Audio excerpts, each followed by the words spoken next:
Hello, this is Father Loyola from Milwaukee Archdiocese.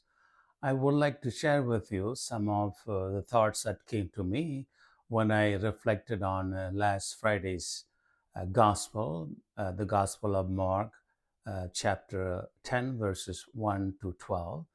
This is Friday of the seventh week of the Ordinary Time. And this Gospel talks about Jesus not allowing divorce or remarriage. It seems to be quite contrary to what's going on in our world today, particularly in our country where more than 50% of marriages end in divorce. How do we understand such staying in this context? Just like other controversial demands, love your enemy, show the other cheek, lend without expecting, Jesus also shocks the audience with this message. So, what could he have meant by that?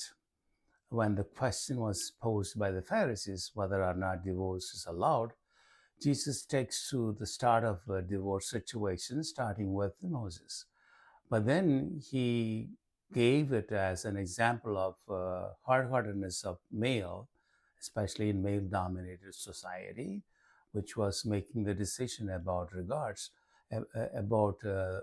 marriage and so on. But he invites the audience to go back to the very first book of Genesis, where God made them male and female, and he united them in such a way that the two should become one. So, what does becoming one mean? Uh, I would like to talk about what a ideal relationship that should be happening in a marriage. Defining that is very important for us to understand the reality of today. It's an extraordinary mutuality. That's what is happening, should be happening in marriage, because it reflects the very relationship that exists in the Godhead. When Jesus came to the earth, he always wanted to do what his Father wanted him to do, and he would say things that his Father wanted him to say. So we see him as Son of God having this extraordinary humility to do what his Father wanted him to do. And he would go on to say, I do the works of my Father lives in me, I live in him. So he would talk about the mutuality. At the same time, the Father and I are one. Whatever I have belongs to the Father. Whatever Father has belongs to me. This is an extraordinary mutuality. That is what is supposed to be happening in the marriage too. The two shall become one, not just physical coupling alone, but extraordinarily living in each other, reflecting each other's mind and heart. And that's very difficult.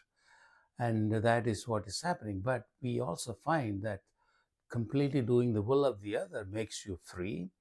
And if the other person does exactly the same thing, both of them surrender themselves and they become one identity, yet they also remain extraordinarily individualistic.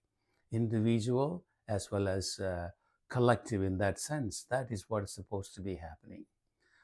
Is my marriage reflecting the kind of unity that exists in the heart in Godhead? If not, what should we do? What should I do in order to make it happen? That's what Jesus is talking about. An ideal relationship has to reflect the divine relationship. Click the like button if you like this video. Please share it with others and pass on the comments. Thank you. God bless.